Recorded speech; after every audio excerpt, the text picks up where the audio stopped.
What is going on, YouTube? Welcome back to another video. Today we are working on fuel system. This is part 6 of the 1400 horsepower Supra build. Today is it's the fun day. Got all the fittings laid out. Been kind of just collecting parts for the past week. I've been fighting off a cold.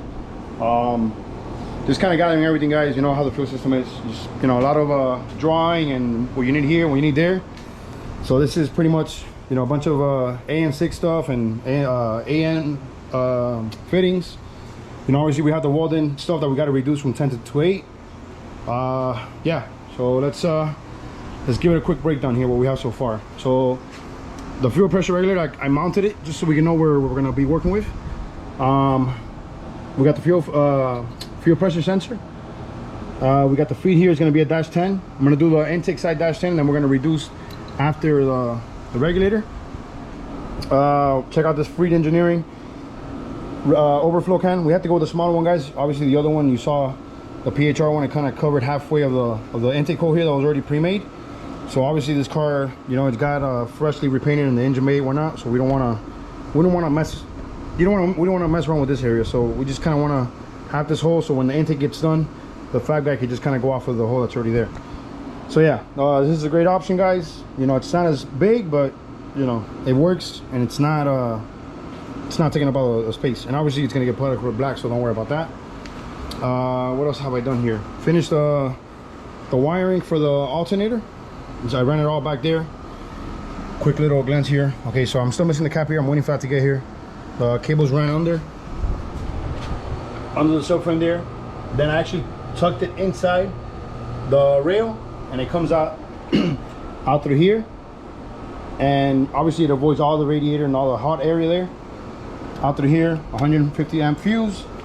Back through here to the rail here, and then inside the boot. By the way, this is done here. That's the final way it's gonna look. So you got one alternator, one cable from the alternator going here, and then one cable going back out to the main feed over there inside. That's also ran too. You have the cables in here. One of these is I'm sorry, getting ahead of myself. The other one is the relay for the fans. You see it here. This is the other cable from the relay. Power also feeds in here. So now you have a power from fuse box and the fans, both of them coming through here. These are the two power cables. That's gonna go inside the kick panel down here, that we're gonna do the box, the splitter from the battery in the back.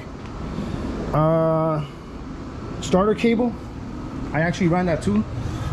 Let me give you a quick glance what it looks like. I didn't want to open any holes, guys. So from the starter here, I ran a cable, 4-gauge cable, to here, and there's already a pre-existing hole here on the chassis. So I kind of just tucked it in here, and I think this will be fine. I think there's actually a cover that goes down here on the Supra, or it might just finish here. Either way, I put this extra like a vacuum hose around here. It's pretty thick, so just in case there's any rubbing. It's right now it's just there, but if there's any rubbing, it should be fine. We didn't open any extra holes, and that also feeds inside the cabin, and it's gonna split into those three things again: a fuse box, fans, and starter into the main splitter from the battery. We got the clutch line from Grannis here. Got to plug that in here. Might have to run the line, loop it back there. I don't think we're going to be using this. Either way, it might be in the way for the fuel filter.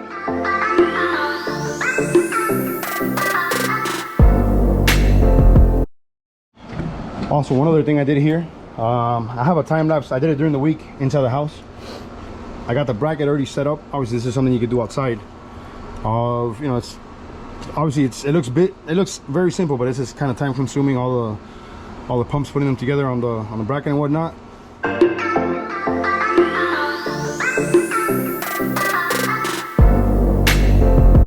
Guys, you can see here his old factory hanger with the dual pumps. This is actually a decent bracket. Whoever made it, they actually went ahead and welded on a flange to the factory hanger. Even up here, the fitting is welded on, so you know, it's not legit, but I guess it's the nicest I've seen for a modified stock hanger. This holds no good. Look how those are already all expanded and stuff. As you can tell, this is the primary, this is the secondary pump. Again, this is the floater that we're going to be using on the PHR hanger. So let's go ahead and swap that out really quick. But otherwise, it's pretty decent setup. All right, so just swapped over the fuel leveler or the sending unit. I'm not sure exactly what we call it, but here it is. I think the other setup might have it like was at an angle that was getting stuck, so Roberto did mention that his gauge wasn't reading correctly, so it looks like it's free now, so it shouldn't have any issues. Guys, remember to swap over your O-ring from the factory one to the new one, and I might change this hose and make it a longer one so the hose of fuel returns all the way down here in the bottom. It has no issues. Ready to put in the triple pump hanger. Nice PHR. I think they did a couple updates on it because mine, one of the pumps sits a little higher. I think they might have revised it and made it nicer, but they all sit flush now with the nice like stainless steel filters. All right, let's drop this bad boy in.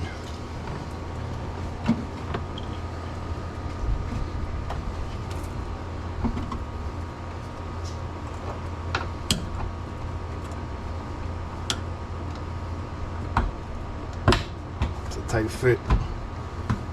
Oh.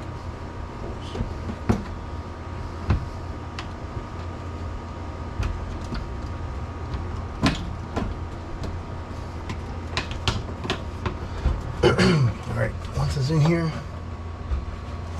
can see.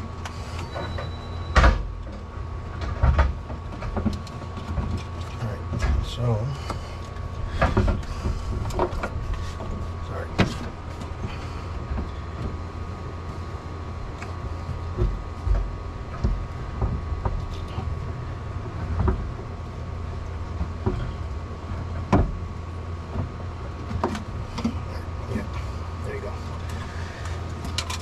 So yeah, the little hole that's on the back of it goes outside of that plastic tank that sits on there. Yeah, this is the way it should sit. The floater or the fuel sending unit sits on this side outside the tank, so that should be freely. And you have the two feeds pointing that way and the return that way. And that's it. So after that, it's as simple as get your stock ring. This was in good shape because I know Big Old Motorsports, he's gonna give me something about not adding a brand new part, but this one's pretty good, man. Come on, give it a break. I love watching that guy's content, man. He's literally saving one Supra at a time up there, man. If you guys don't follow him, make sure you follow him. I'm gonna put his IG on this video down below. That guy's got awesome Supra content, man. He brings them back for the dead. Does everything the right way. What a Toyota OEM tech would say. All right, so remember, up to the last bolt, we gotta screw this in. Screw in. You gotta match this little arrow over here with this little arrow here. That's how you know it's fully sealed. And then for this is like an old school thing that they always did. They had this clamp around there for like extra, you know, security or whatever. But I don't really think it does much. But we'll put it anyway. It's already here. All right, let's seal this up and get to the bottom and start running lines. All right, so we're under the car now.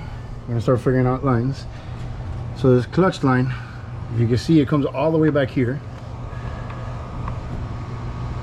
and it looks like we might have a little space here on this PHR bracket that might just be just enough to put it there. And this line on the transmission, we might just kind of run it back here. Check out this clip here. No, it's not gonna reach. If it was a little bit longer, but no, it's not gonna reach. So we're gonna have to connect these. They should go into each other. I'm gonna make sure. Yes, they do. Connect them on each other, and I guess we're just gonna have to run them like this. Somewhere here so it doesn't disturb the lines going through there. And then obviously the bleeder doesn't matter because it's just a bleeder. And then here we might need to get rid of this bracket here because it's kind of in the way.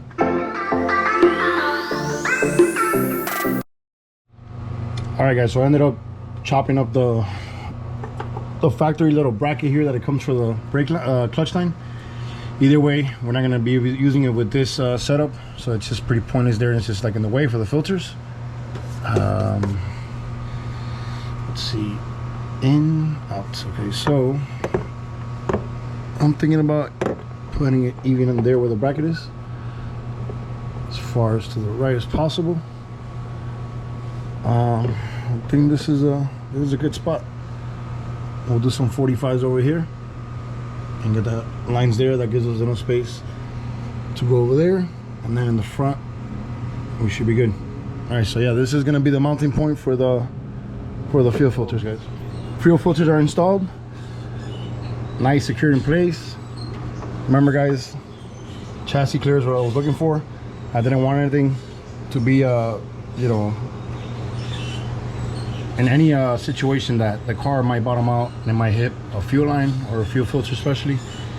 So here's a perfect angle. You have 45s right here, and they're gonna go straight into the PHR bracket here, and that's it from here on forward. But we're gonna be concentrating on backside from filter back to the tank.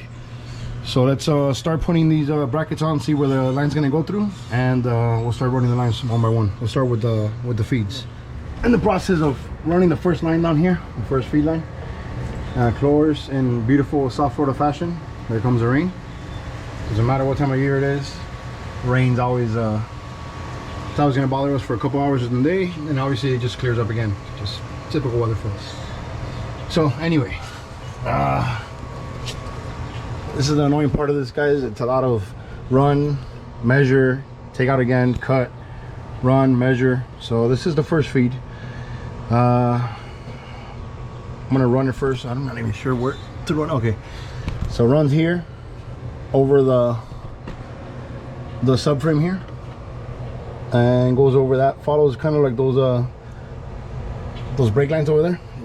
Just routes all of that up there, then it comes back down over the subframe. So we're kind of just avoiding the subframe. And then obviously all around here, follows the brake lines all the way over there where the filters are. So let's run that and take it off again, then put the fitting. But got to get the measurement right so we don't undercut the holes or overcut. So yeah, let's run it first.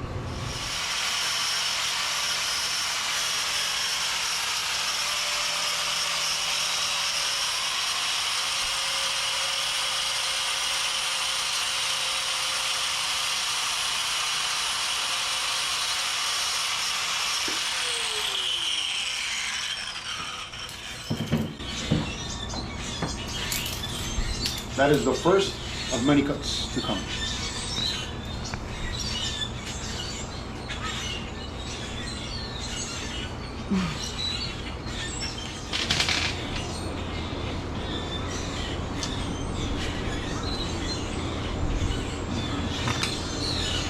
Remember PTFE lines. So they're a little more time consuming, but it's safer for E85, so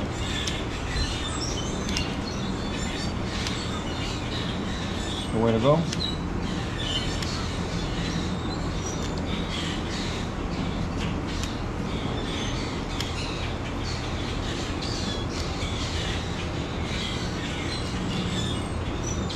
You gotta love all the background noise with all the birds, huh? There is no way to shut them up. They're annoying. Alright, put the end straight in. Make sure it's all the way back, touching the lip.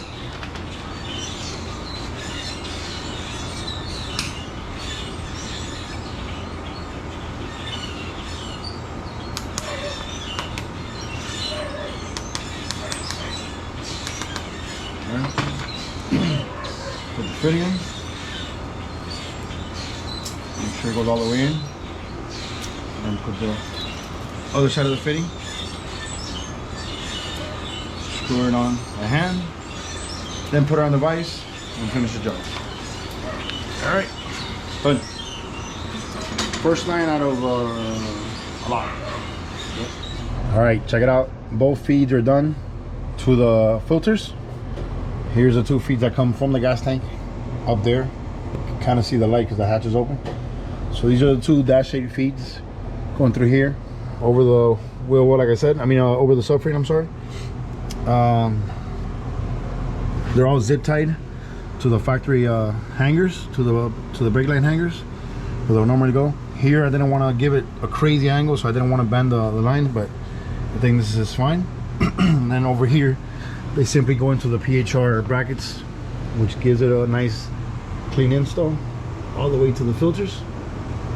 Yeah, the return I'm going to leave it for the end, obviously, because I got to figure out where to mount the fuel pressure regulator, and we still got to figure out where we're going to mount the flex fuel sensor. So all right guys, and from the top view, obviously very simple, 2 feeds, and this is the return that we got left to do.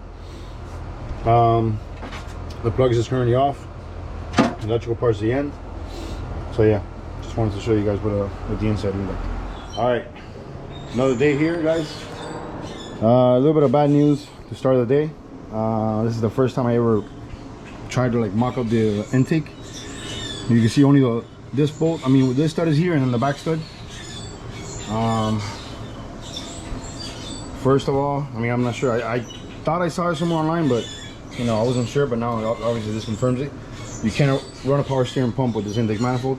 It's not even sitting all the way in. You see the gap there, and it's obviously hitting the pump. So this is obviously this intake manifold is made to run without a power steering pump. The other thing, the fuel pressure regulator, we're gonna mount it where we thought it was like the nicest spot, where you know usually every super guy runs it most of the time. Back here, it's gonna be a problem. The feed over here, it's gonna be, you're gonna have to do a line over there and then loop it around. It's not the most practical thing. Again, I don't know why he chose on this intake manifold. I sent him a couple pictures. I'm waiting for him, you know, to respond to see what he wants to do. I even said to mount the regulator here maybe, but he doesn't want to open any holes. I don't blame him. I wouldn't either. But yeah, this intake manifold, it's nice and all, but I don't know, man. It's not practical for a street car, you know, for what we intend with it. I have a Chinese side style intake manifold there, a plenum, that I'm gonna try out, and I'm gonna send them some pictures so you can have a better idea what it'll look without different alternatives. So let me try that on really quick. Got my old buddy here. I gave me a bunch of headaches on my GS with all the fuel leaks and stuff. Just put it on here to give Roberto like a visual of you know, what a side style intake will look like. This one obviously, look, you can see it's pretty much more all the way in, sits flush. You have the space here for the power steering pump, for the fitting, which obviously you guys, you know, you just loosen this and it just turns around whatever angle you want. You got more space here in the firewall to mount the regulator however he wants it. What else? And this way, throttle body sits maybe around here, and it's just kind of like a 90 or 45 into the hole that's already pre-made. So this is a win-win situation for him. Even the other one, if we would have gotten rid of the power steering, like you still have it straight, and then you got to do like a 90, and then over here, and then I have to do like an angle to go over here. So I think this way it'll look even cleaner. So yeah, he's gonna take some time to think about it and see what route we're gonna go. But that's it for now. I just wanted to show you guys. While this is getting sorted and we figure this intake situation out, I'm gonna be working on the trunk, installing the PHR battery relocation kit.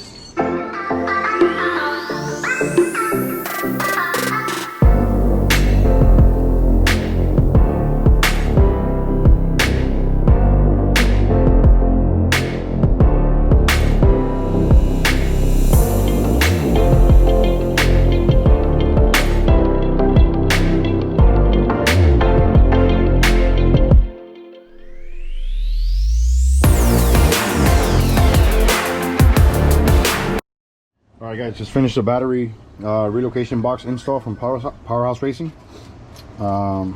Here's a quick overview what it looks like. Obviously you have your positive terminal, negative.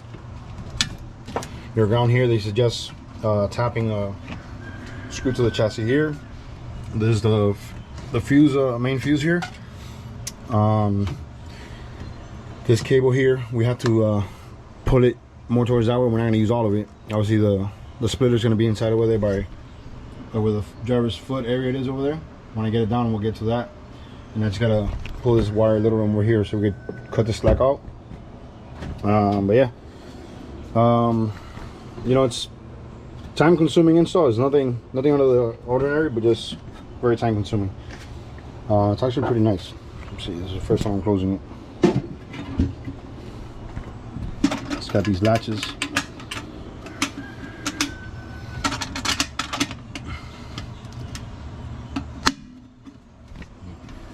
Yeah, it's really nice. Very nice. I even went ahead and installed the battery drain, or I guess vent. I'm sorry, not drain, vent. That hole's already there. That's where the factory fuel pump harness comes through. Obviously, we're not going to use it. We're going to just keep it in here. So I just kind of opened the hole through that grommet we had and just ran it through there. So yeah, just wanted to show you guys. Before I put this interior back together, I'm gonna run already the dash 6 return off the regulator, because I know the regulator is gonna go mounted there on the wall. So that way I could kind of just eliminate the whole back of the car, you know, except the engine bay. And then once the intake gets here, we'll figure out that area. All right, running the return over here. I'm on the outer edge. Been trying to figure out a way to mount the flex fuel sensor, and this is where I think I came up with. This is kind of a new spot for me, but I think it's it's completely out of the way of exhaust and everything. This way, this line just kind of just goes over this stock hanger here, or stock bracket. Let's see. I use one of these. There's a hole here. I mean, studs here. This is from the factory. One of the factory heat shields from the factory exhaust. You have both sides. Mind the exhaust comes out, I want to say this way, and the hole's on way, so this is a good half foot away from the exhaust, just in case anybody's wondering. So I drilled this little hole here through the top, so I'm going to show you guys now. This is the underside of the factory cushion for the passenger seat. So there's actually a hole that was already there. I don't know if you guys see it. I didn't even notice it until I took out the actual cushion and I saw the light come through. So, which works pretty well, because I would just put the sensor here. You see it's going to be a straight over here, and then a 90 over here, and it's going to match up to the other lines up there. And then the cables, I'll just run it, loop it around the back, and just put them inside the cabin through that same hole that's already there made. So it's kind of like a win-win in my book. When I'm gonna open another hole, this one I just opened it for extra. It's got this one of these studs here with a nut, which is actually on there really tight, and then this one, the little screw that's flat, so the sensor fits under flush, and the nut on the other end. Let me get to the top so you guys can see what it looks like. All right, so here's the inside of the car. Again, this is where the bottom part where the seat goes. You can tell the screw's pretty long. I might come in here with a Dremel and like just shave it off flush with the nut here, just to get rid of this little stub here. And you see the little hole I was talking about to feed the cable through here. So I'll just feed the wire through here, and then I'll just loop it in and kind of maybe go on the passenger side and just run it over here where the ECU is supposed to go. But yeah, the little stud shouldn't bother. The cushion has probably like a good, you know, inch or two of cushion, and I don't think nobody's ever gonna feel the little stud. So yeah, that actually came out pretty good. I think I might, if I do the fuel system on my Supra, I'll probably put it there too. So clean things up. So almost had the return done after the flex fuel sensor, but the 90s and the 45s that I have here, and even the 120, they're all regular braided line. They're not PTFE. I looked at my bottle of fittings. I thought I had something, but nope, nothing in there.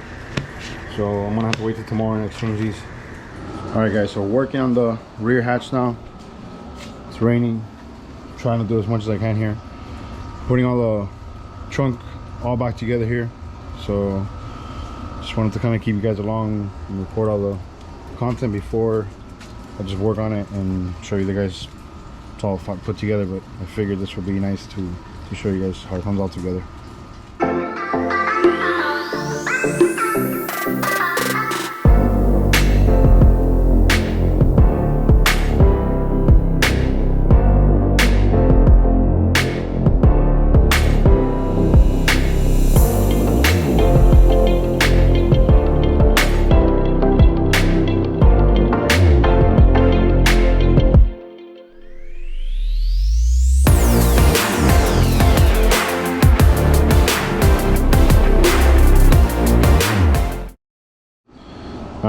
As you can see, trunk is looking more complete now. All the plastics are back in place. Had to do a little digging for some clips and bolts and stuff, but most of it is there. I'm gonna put in that mat, see how it looks, and I'll be right back. Well, before the cover or the mat, I forgot to put on the gas cover. You know, obviously we need some type of hole in this thing for the wiring to come onto the fuses. So I guess we're gonna have to drill a hole in there somewhere. I'm gonna have to look online to see how everybody does it. But yeah, it's a nice looking piece. Matches a battery, the battery cover real nice. Well, I'm gonna get the mat and put it on. All right, guys, wanted to show you what the trunk looks like in the daytime. I finished it late yesterday and it was kind of dark, so you guys can see what it looks like during the light. It looks obviously a lot better. But as you can see, it's a perfect measurement from these guys from PHR, all the way up to the back of the seat, just in case anybody's asking. They even bring it down. And that's what it looks like. Also went ahead and passed by Treadstone today, or look, they were open actually on MLK Day. Swapped out the fittings for PTFE. I even got where is it? It's 60. Yeah, 60, because the bend that I need down there was kind of like in between a 45 and a 90. So I think the 60 will actually be perfect.